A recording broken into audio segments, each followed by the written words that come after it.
عيب يا جزائريين، والله عيب. يعني اخر حاجه اتوقعها منكم، شوفوا انا عايش وسطكم بقالي سنين، بس اخر حاجه اتوقع تعملوا حاجه زي كده. يعني من امبارح اشوف في ناس بتحتفل كده في الشوارع. صحيح شويه منكم، بس يعني ما شفتش واحد، بس واحد قال لي تعالى معانا. ألف ألف مبروك لمنتخب جنوب أفريقيا عشان حبيبي الأهلاوية بيرسي تاو. وإن شاء الله إن شاء الله جنوب أفريقيا في النهائي بإذن الله. وأحب أهدي الفوز ده للأخ أبو نحي. مزيان خويا لاباس. كيفت النهارده ولا لأ؟ يا أخي أنت ضحكت على نفسك. أنت داخل بطولة، لا منتخب مصر في مجموعتك ولا منتخب مصر قابلك ولا هيقابلك. انت في مجموعة وهو في مجموعة، من غير ما اي حد يوجه لك اي كلام. انت داخل تقطع في منتخب مصر. منتخب مصر واخد 7 بطولات، 7 بطولات بالحكامة. أشقائنا المصريين يلوموا إخواننا الجزائريين لأنها لم تدعيهم للاحتفال بعد خسارة الملوك أمام جنوب أفريقيا. السلام عليكم ورحمة الله وبركاته، في فيديو جديد وحلقة جديدة على قناتي أنا، قناة أحمد عودة ابن فلسطين المحاصرة وعاشق تراب الجزائر. محبتي واحترامي لكم أينما تواجدتم في جميع أنحاء العالم. عزيزي المشاهد، أختي المشاهدة، بالبداية اكسب الصلاة على النبي. اللهم صل عليك يا نبي. نذكر الله يا جماعة الخير، لا إله إلا الله. إذا أنتم تفتخروا بالجيش الجزائري وما يقدمه الجيش الجزائري وفخورين بعمي تبون حفظه الله، وتفتخروا بالعالم الجزائري وتدعموا وتساندوا فلسطين، ومع فلسطين ظالمة أو مظلومة، فقط ادعمونا من خلال هذه الحلقة بزر اللايك واشترك بالقناة وفعل زر الجرس وتشير هذه الحلقة على أوسع نطاق من أجل توصيل صوت ابن فلسطين وفلسطين المحاصرة وأبناء الجزائر الشرفاء إلى جميع أنحاء العالم. فقط اضغط على زر اللايك واشترك بالقناة وفعل زر الجرس. وعلشان ما أطول عليكم أكثر، دعونا مباشرة نذهب ونرى هذا الفيديو. أشقائنا المصريين يلوموا الجزائريين لأن لم يدعوهم إلى الاحتفال بخسارة الملوك أمام جنوب إفريقيا. وعلشان أنتم تفتخروا بالجزائر، شيروا لنا هذه الحلقة لنوصلها لملايين من الناس. فقط اضغط على زر اللايك، اشترك بالقناة وفعل زر الجرس، وما تنسى تعبر عن رأيك بكامل حريتك بصندوق التعليقات. وعشان ما أطول عليكم أكثر، دعونا مباشرة نذهب ونرى. عيب يا جزائريين، والله عيب. يعني اخر حاجه اتوقعها منكم، شوفوا انا عايش وسطكم بقالي سنين، بس اخر حاجه اتوقع تعملوا حاجه زي كده. يعني من امبارح اشوف في ناس بتحتفل كده في الشوارع. صحيح شويه منكم، بس يعني ما شفتش واحد، بس واحد قال لي تعالى معانا. أشقائنا المصريين يلومون الجزائر بسبب العياش في المغرب بعد الخسارة التي تلقاها المغرب أمام جنوب إفريقيا، والاحتفالات الكبيرة التي شهدتها الجزائر وعدة دول بعد خسارة المغرب.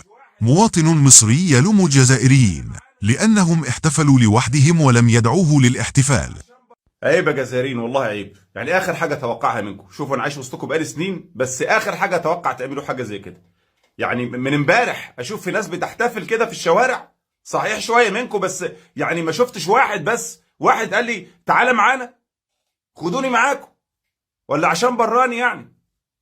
عنصريه دي على فكره، عيب عليك والله. نعم، الصدمة للمغرب وللعياش كانت كبيرة جدا، لدرجة أنها أثرت وصدمت ملك المغرب.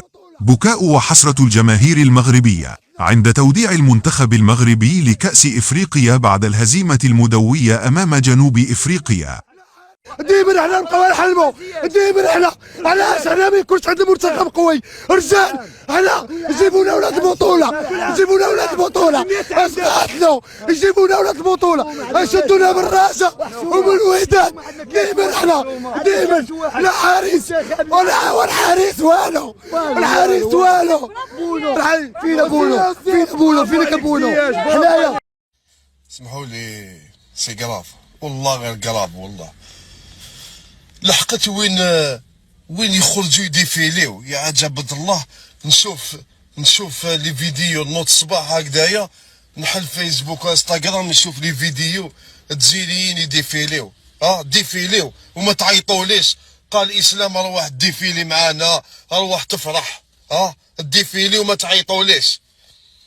لا اله الا الله محمد رسول الله منكم يعطيكم والله اباك والله غير ضاقت لي فور اباك راني الله. ألف مبروك لمنتخب جنوب أفريقيا عشان حبيبي الأهلاوية بيرسي تاو، وإن شاء الله إن شاء الله جنوب أفريقيا في النهائي بإذن الله. وأحب أهدي الفوز ده للأخ أبو نحي. مزيان خويا لاباس، كيفت النهارده ولا لأ؟ يا أخي أنت ضحكت على نفسك. أنت داخل بطولة لا منتخب مصر في مجموعتك ولا منتخب مصر قابلك ولا هيقابلك.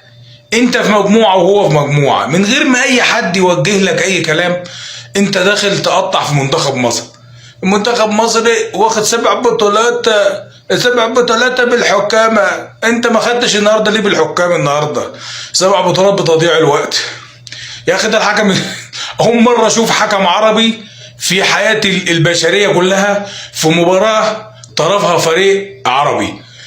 ادالك 12 دقيقة ما انتش عارف تكسب ولا عارف تتعادل، ادالك ضربة جزاء، ادالك بص كل لعيبة جنوب افريقيا 3/4 خدوا كروت صفراء. كل ده عشان انت بتلعب في منتخب البطة المدللة بالنسبة لافريقيا. انت ضحكت على نفسك، انت مسكين ما عندكش جلد لافريقيا. يا خسارة منتخب مصر اقسم بالله العلي العظيم في عز ما احنا واقعين وطلعنا بضربات الجزاء. انت عمال تقول انا رابع العالم وانا افوز على اي حد، واتخبطت النهارده اتكيفت تكييفه، هربت النهارده من 5 ولا 6 من جنوب افريقيا. ما تتكلم على مصر يا بابا، مش انت اللي تكلم مصر يا ابو كادلس. انت مصر 7 بطولات، مصر لو قعدت 60-100 سنه ما تلعبش في افريقيا انت مش هتحصل منتخب مصر. افريقيا دي لها ناسها ولها رجاله ولها العتاوله بتاعتها. انت اخرك اللي انت عملته رابع عالم ومشكرين، دي حاجة حصلت لك ومش هتتكرر في تاريخ الدنيا كلها. انت مصر مجموعتك، مصر حرقاك في ايه؟ عامله لك حرقان في ايه؟ اديك النهارده خدت بص علقة موت. اقسم بالله انت هربت من 4 ولا 5-0 النهارده. بص جنوب افريقيا عطتك غسيل ومكوى النهارده. احنا انت لو تعرف الشعب المصري والشعب العربي كان بيعمل ايه معاك لما كنت بتلعب في كاس العالم، اقسم بالله كانوا بيستنوا الماتش كانه منتخب مصر اللي هيلعب عشان يشجعوك. وانت تروح تتكلم على وليد الركراكي يقول لك انا ماليش دعوه بمصر، انا اتكلم على منتخب المغرب. يا راجل ارحمونا، فضحتونا النهارده في جنوب افريقيا.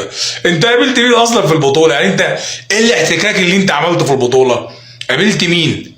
انت قابلت ام احمد موريتانيا وام سيد غينيا، والنهارده انت عارف انت بتلاعب مين؟